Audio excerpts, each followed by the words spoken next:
quelqu'un enregistre dans leur salon, à la maison, technologie a avancé, plus besoin de rentrer dans un gros studio commercial. Il y a du monde là qui veut te voir dans West Coast, East Coast. On voit qu'il y a une foule que si on vend des billets, il y a 600 billets ici, il y a 1000 billets là, il y a 1000 billets...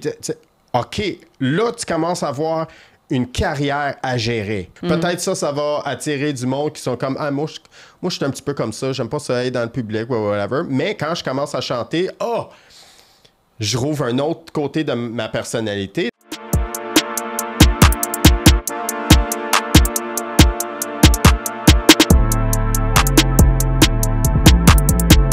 Aujourd'hui, je reçois Albert Chambers, qui est propriétaire de Studio Basebin, qui est musicien, qui est réalisateur, qui fait aussi des vidéos. D'accord, tu fais des vidéos aussi. Et puis, qui accepte de venir avec moi pour parler du monde de la musique, parce que le monde de la musique évolue vraiment très vite. Et j'aimerais savoir comment le monde de la musique va évoluer dans les prochaines années. Alors, bienvenue Albert. Merci beaucoup. Ouais, salut. Est-ce que tu voudrais rajouter quelque chose de qui tu es? Parce que j'ai donné quelques informations, mais tu fais tellement de choses que je suis sûre que tu aurais des petites précisions à rajouter. Je pense que le monde, entre autres, me connaît plus comme propriétaire de les studios Basebin, ici à Montréal. Donc, c'est un endroit où les musiciens peuvent travailler. Donc, leur musique, que ce soit des répétitions pour tourner, des pré-prod pour enregistrer, puis sûrement pour faire des enregistrements aussi pour albums. On fait du mixage, on fait là, à cette heure, depuis la pandémie, on s'est rentré dans du vidéo. Donc, on fait beaucoup de vidéos. Okay. Ouais. Et tu as une chaîne aussi. Oui, Basebin TV. Oui, Basebin TV, oui. Où tu fais des entrevues avec plein de personnes. Ce que j'aime dans cette chaîne-là, c'est que tu fais des entrevues avec des gens qui sont un petit peu plus dans l'ombre, en tout cas plus invisibles, mais qui travaillent avec des gens super connus, puis que tu leur demandes des anecdotes, puis de leur expliquer un petit peu c'est quoi leur travail. C'est ça, hein, la chaîne, hein? Oui, c'est ça. Je veux dire, je crois que c'est important quand même de mettre un petit spotlight sur le monde qui travaille avec du monde quand même important dans l'industrie. Mais c'est souvent aujourd'hui, on ne sait pas c'est qui travaille sur ces albums-là, c'est qui joue de la guitare, c'est qui a réalisé, c'est qui joue du clavier avec cet artiste-là. Il y a des chansons qu'on entend, des intros de chansons de guitare, et là, tu dis, c'est bon, puis du début de la chanson commence, c'est une partie de la chanson tellement importante, mais c'est qui a joué cette partie-là, et comment il a réussi à travailler avec quelqu'un tellement international, David Guetta, Sia, du monde qui a joué avec Madonna, du monde qui mixe pour One Republic. Je trouve que c'est important que le monde sache c'est qui ce monde-là. Moi, je trouve ça, c'est tout à ton honneur de rendre visibles les gens invisibles, des fois. Oui, merci. Alors, je t'ai invité aujourd'hui pour que, justement, on explore le monde de la musique. Et j'aimerais ça que tu me répondes à cette question. Comment peut-on rêver le monde de demain de la musique avec, on s'entend quand même, tous les enjeux technologiques qu'il y a à l'heure actuelle? Je suis sûre que ça a évolué déjà depuis, mais j'ose imaginer que ça va encore évoluer. Donc, est-ce que tu pourrais répondre à cette question-là? Écoute, l'industrie, entre autres, elle a toujours évolué dans une façon assez lente dans les années, on va dire, depuis les années 60, 70, 80. Et là, tout d'un coup, là, ça a vraiment changé d'une façon assez rapide, point de vue de technologie, point de vue de distribution. C'est dans le temps que moi, je jouais dans des groupes et j'enregistrais des albums pour faire entendre ma musique en Allemagne, c'était un processus. Et c'était pas garanti. OK. Que quelqu'un entendrait ma chanson. Tu espères qu'il y a soit un distributeur ou une compagnie de gérance ou une compagnie de disques serait intéressé à faire vraiment développer ton art international. Sans ça, tu te faisais pas entendre nulle part. C'est soit tu avais beaucoup d'argent pour y aller en Allemagne pour faire des petites tournées, mais c'était vraiment pas réaliste.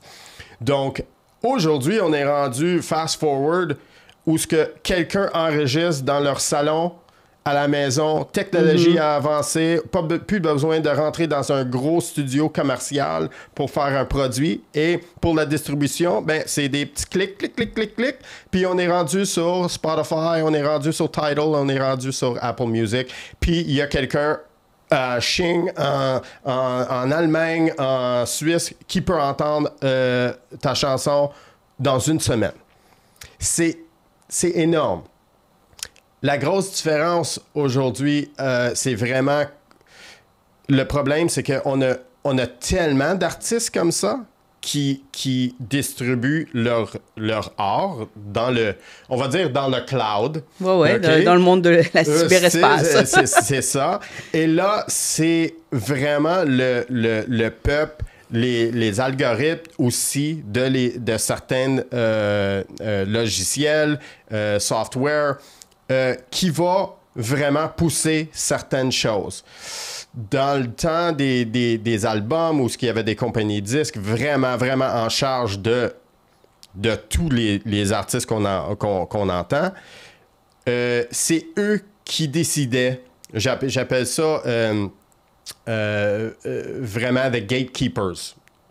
Alors, si tu voulais te faire jouer sur la radio, si tu voulais te faire jouer ou faire des tournées ou whatever, tu avais besoin vraiment une compagnie de disques derrière toi avec de l'argent pour pousser et pour vraiment travailler dans un studio professionnel, et entre autres.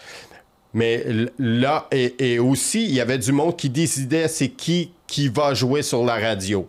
Donc, c'était la seule plateforme où le monde pouvait vraiment se faire entendre. Si tu jouais pas sur la radio, la plupart du temps, il y avait des exceptions dans cette cas-là, mais en gros, tu te faisais pas entendre, puis tu te faisais pas connu par le monde entier.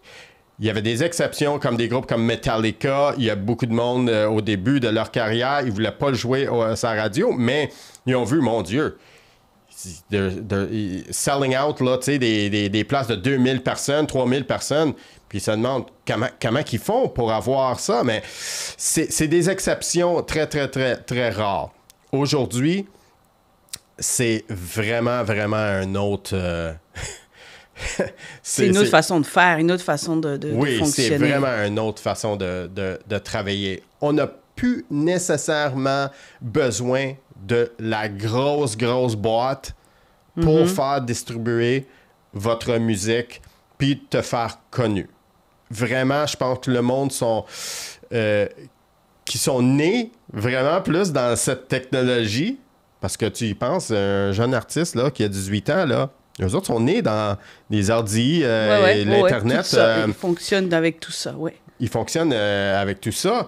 Et c'est très normal. Puis il y a encore des compagnies de disques qui sont encore dans le mode de 30 ans, comment pousser des artistes. Et même eux, ils s'adaptent. Ils essayent de vraiment comprendre comment que ça peut marcher, cette nouvelle système-là. Est-ce qu'on se fie sur des numéros, combien de likes, combien de followers qu'ils ont sur Instagram, TikTok ou whatever? C'est vraiment une autre affaire. Puis comment tu vois les prochaines années? Penses-tu que ça va être encore différent? Parce que, tu sais, on challenge même maintenant. Là, on a entendu à la radio qu'il y a même un artiste, il y a quelqu'un qui a fait une chanson en 3 jours avec ChatGPT, puis qui a même, ça a été un grand succès. Je veux dire, est-ce que tu vois que ça va être un enjeu? Est-ce qu'on va réfléchir à comment les gens vont faire la musique aussi? Comment ils vont la produire? Comment ils vont se faire connaître? Est-ce que ça va être une réflexion là-dessus? C'est sûr que c'est un autre étui. C'est comme de dire, quand Auto-Tune est sorti, le monde pensait au début, c'est un étui que le monde veut utiliser de temps en temps, c'est un fad, whatever. Mais ça fait partie des productions aujourd'hui. Il n'y a pas un chanteur ou une chanteuse qui se fait pas mettre du auto-tune sur leur voix. Même si c'est juste. C'est devenu... cette partie de technologie s'adapte tellement à le son qu'on entend sur la radio, que nos oreilles et les auditeurs sont habitués d'entendre des notes tellement justes que si c'est plus juste, c'est bizarre. Mais Rolling Stones, il n'y avait pas de auto-tune. Stevie Wonder, il n'y avait pas de auto-tune. Puis des fois, il y avait des notes qui... mais ça faisait partie du charme de l'artiste. Neil Young, my God! C'était un artiste qui chantait folk tout le temps. Bob Dylan. Mais sans cette charme-là, ça n'aurait pas été Bob Dylan. Ça aurait été vraiment comme quelque chose de complètement différent. Là, à ce temps, la technologie, ChatGPT et des choses comme ça, c'est sûr qu'au début, le monde va abuser. OK. Ouais. Ils vont vraiment, vraiment, vraiment abuser de ces choses comme ça. Mais... je crois que le monde professionnel va l'utiliser comme un autre étui, comme Auto-Tune, à travailler avec pour vraiment améliorer l'art du client. T'sais. Est-ce que tu penses que les gens vont savoir faire la différence entre les professionnels puis les gens qui vont créer des chats GPT ou de la musique avec, par rapport à ça? Ou est-ce que tu penses que... parce que c'est pas évident. Moi, étant pas musicienne, je vais dire, moi, je vais faire... Ça va être difficile pour moi de faire la différence entre c'est quoi un vrai musicien puis c'est quoi la musique qui va être faite artificiellement. OK. La question, je vais te retourner la question. Ouais. Est-ce que tu t'en fous si ça vient de la personne à travailler avec cet étui-là pour améliorer la chanson, oui ou non? Est-ce que tu te fies plus à le feeling que la chanson te donne? Exact. Et so c'est ça pour cares? moi. Et c'est là où... who cares? Et tu as tout à fait raison. Juste, je pose la question pour les professionnels, parce que est-ce que tu dis qu'il y a des exceptions? Est-ce que maintenant, être professionnel en musique, ça va être des exceptions? Tu sais, des gens qui vont être, qui vont être super bons, qui vont se faire connaître, est-ce que ça va être des exceptions aussi? Ben, je crois que aujourd'hui, avec les logiciels qu'on a, ça coûte beaucoup moins cher pour t'installer comme un petit studio à la maison, à la base. Donc, c'est sûr que les professionnels, écoute, il y a des compositeurs, il y a des mixeurs, il y a des réalisateurs un certain niveau pour une raison. Ils sont très bons à ce qu'ils font. C'est sûr que si tu as un ordi à la maison, des bons préamps, des bons logiciels, ça ne veut pas dire que tu es nécessairement un bon compositeur, un bon réalisateur et des choses comme ça, mais ça donne la chance au monde qui n'aura jamais la chance de faire ce métier-là, de quand même pratiquer, de vraiment travailler leur art, même du monde qui compose la musique, mais s'intéressait moins à la technologie. C'est rendu tellement facile que là, ils sont rendus, veut ou veut pas, d'utiliser cette technologie-là pour leur mieux, pour avancer leur carrière. Donc, je trouve que c'est une bonne chose. Je pense qu'il va toujours voir une place pour des professionnels et des amateurs et on a besoin de les deux pour travailler ensemble quand même. Ce que ça me fait penser aussi dans ce que tu parles, c'est que finalement, toute cette technologie a permis aussi à des gens qui sont peut-être chez eux avec toute la technologie, puis qui sont peut-être super bons, compositeurs ou autres, mais qui n'ont peut-être pas le réseau, comme tu parlais tout à l'heure, ces grosses boîtes de producteurs ou autres. Donc, de se faire connaître. Donc, ça peut être super intéressant pour celui qui est chez lui ou celle qui est chez lui et puis qui fait de la musique, qui peut se faire connaître à n'importe quel moment. Oui, l'affaire, c'est qu'aujourd'hui, les artistes prennent vraiment leur carrière dans leurs mains. Donc, pour avoir une grosse boîte, oui, c'est excitant, Mais c'est quand même de l'argent que la boîte va mettre dans cet artiste, que l'artiste faudrait qu'il repaye. C'est un prêt. Quand même, il n'y a personne qui fait des faveurs à personne, même quand tu es dans une grosse boîte. Donc, il faut faire attention à quoi tu t'embarques, à quoi tu vas signer, parce que toutes ces choses-là qu'ils te proposent, tu vas jouer dans un show, tu vas faire un petit meeting à New York et tu fais un petit... un showcase pour une station de radio et des choses comme ça, mais l'hôtel, les restaurants, toutes les factures, là, c'est tout mis sur c'est ta facture, tu payes. C'est la compagnie de disques qui le paye, mais ça commence à... Si t'es pas au courant de comment que ça marche, là, ça, c'est ton argent qui dépense. Puis là, il faut qu'il les recoupe d'une certaine manière. Fait qu'il faut faire attention quand même. C'est pour ça que le monde, aujourd'hui, ils prennent leur carrière dans leurs mains. OK. Au certain niveau qui peut, jusqu'à temps que, oh mon Dieu, OK, là, on est rendu à un point là où on a besoin de quelqu'un pour gérer notre carrière. Exemple, il y a beaucoup de monde qui demande, est-ce que j'ai besoin d'une compagnie de disques? Est-ce que j'ai besoin de plus un gérant? J'ai dit, ben, un gérant, c'est de gérer votre carrière. Si tu n'as pas du monde qui va venir te voir jouer, si tu n'as personne qui écoute ta musique encore, t'es pas encore établi, donc tu n'as pas une carrière à gérer.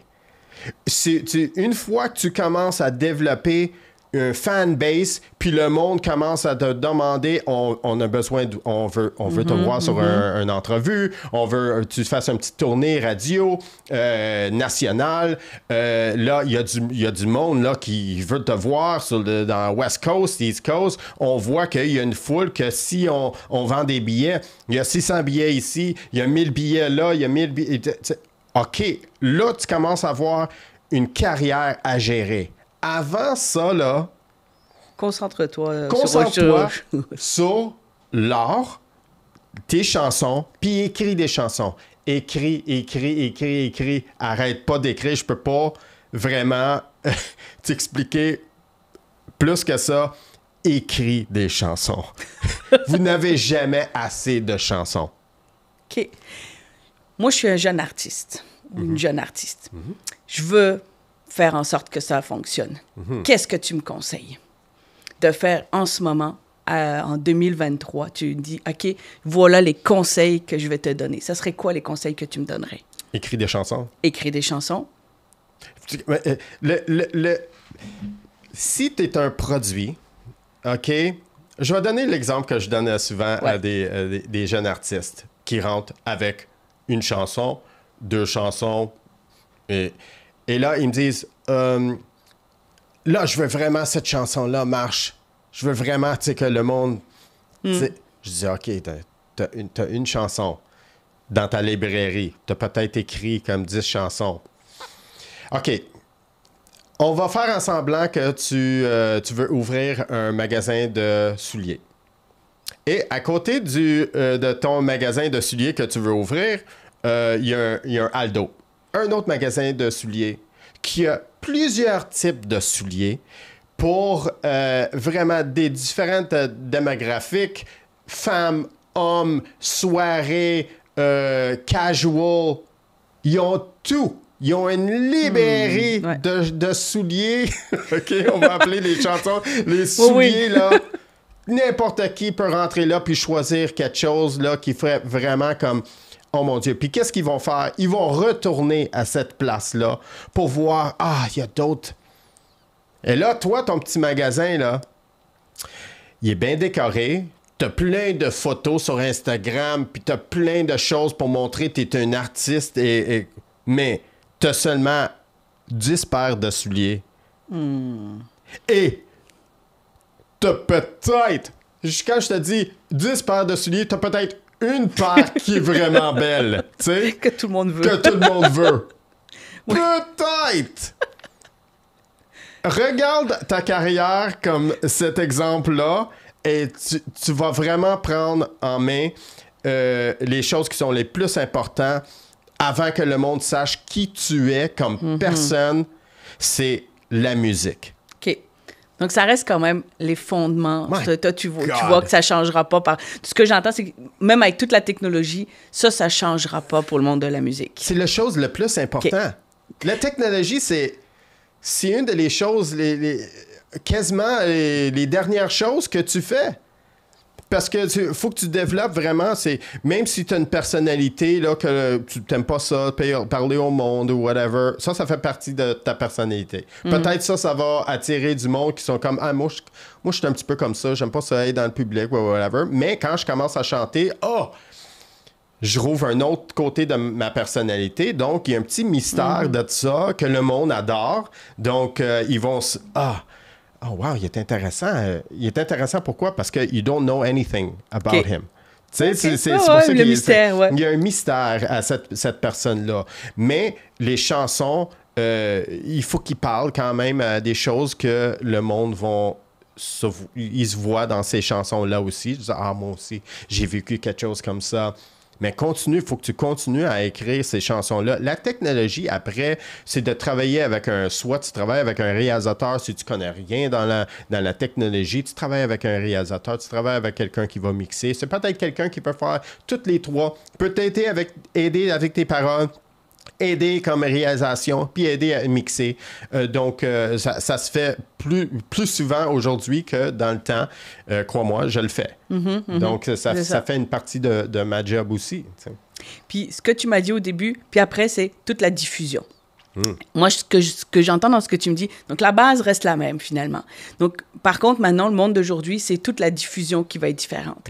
Donc, c'est ça, je dirais aussi ce que j'ai retenu de ce que tu m'as mentionné.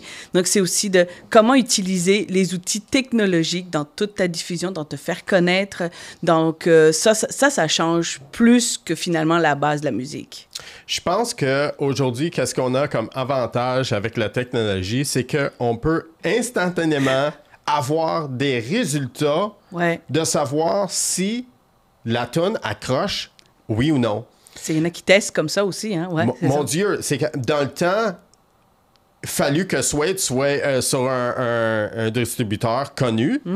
Warner, Sony, EMI, Universal. Il a fallu que pour passer sa radio, pour voir si le monde aime la chanson. Ils vont jouer la chanson à 5h30 le matin ou 2h30 le matin pour voir s'il y a une petite affaire. S'il y a une petite affaire, peut-être ils vont jouer une fois during rush hour, là, les heures de pointe.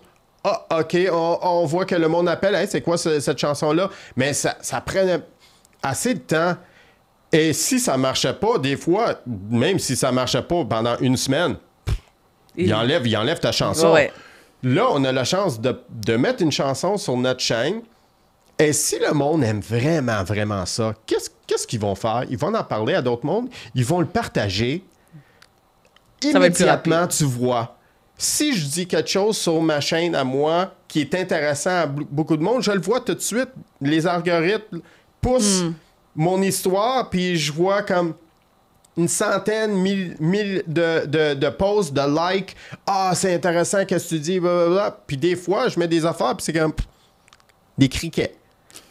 Et ça me dit exactement, puis on en regarde, regarde vraiment les statistiques, là, de qu'est-ce qui se passe, là, et on dit, OK, ça, quand on a parlé de ça, ça a vraiment pas accroché.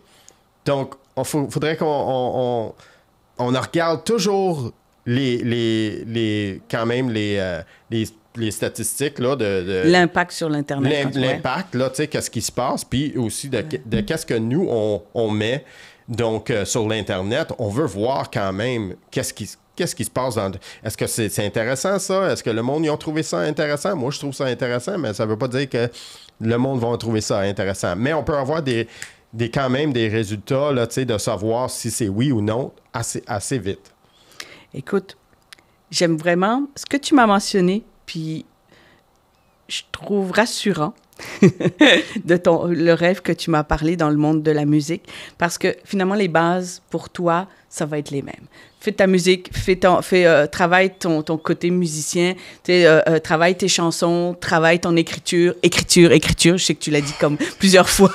Donc, ceux qui ne l'ont pas compris, notez, prenez des notes. Ça, j'ai entendu. Et ce travail, parce qu'une fois que tu vas le mettre, c'est sûr que je pense qu'il faut comprendre maintenant le monde, toute la technologie, tout ce qui vient avec. Peut-être aussi, ce que les artistes avaient peut-être un peu moins, mais prendre ta carrière en main, d'être plus sûr par rapport à ça. C'est peut-être des nouvelles compétences qu'il faut développer par rapport à ça. Donc ça, je pense que c'est cet aspect-là qui est... Mais c'est l'aspect qui est plus, une fois que tu as déjà ton côté musicien, c'est l'aspect qui vient en plus. Et c'est cet aspect-là qui fait la différence avec la technologie du monde, avec le demain. Donc, moi, je vais travailler mes musiques. Je vais travailler mes écritures. Oui. Je vais écrire. S'il vous plaît. Ben, je vais commencer au moins. Je veux dire, je suis pas... Je veux voir plein de souliers dans ton magasin. J'ai bien aimé ton soulier. Ça m'a beaucoup parlé, effectivement, la référence aux souliers. Je pense que ça... Donc, ayez plein de souliers dans votre magasin. Après, comprenez la technologie. Mettez-vous aux normes de la technologie. Allez chercher tout ce qu'il faut. Regardez qu'est-ce qui se passe sur la technologie pour tester, pour voir comment ça résonne Et après seulement aller chercher un agent. C'est ça que j'ai compris, qu'il fallait après seulement chercher un agent. Seulement après, tu as vraiment beaucoup d'intérêt dans tes souliers. Donc, tu as besoin de plus de monde pour t'aider à gérer, à vendre tes souliers. On va continuer. Avant ça... Écoute, non, on va pas... c'est ça, les musiciens. Écoute, on va pas faire comme quoi les musiciens sont des vendeurs de souliers. Non, on veut pas y aller là. On veut pas aller là. Mais c'était une bonne image pour comprendre. J'ai beaucoup aimé. C'est une métaphore, oui, c'est ça. Vous pouvez utiliser ça, des métaphores, dans vos paroles aussi. OK? Donc. T'es dans les paroles. Et merci de m'avoir ouvert au monde de la musique, d'avoir réfléchi avec moi sur le monde de la musique de demain. Et puis, j'ai maintenant les trucs pour pouvoir être une meilleure musicienne. Merci beaucoup de m'inviter. Merci.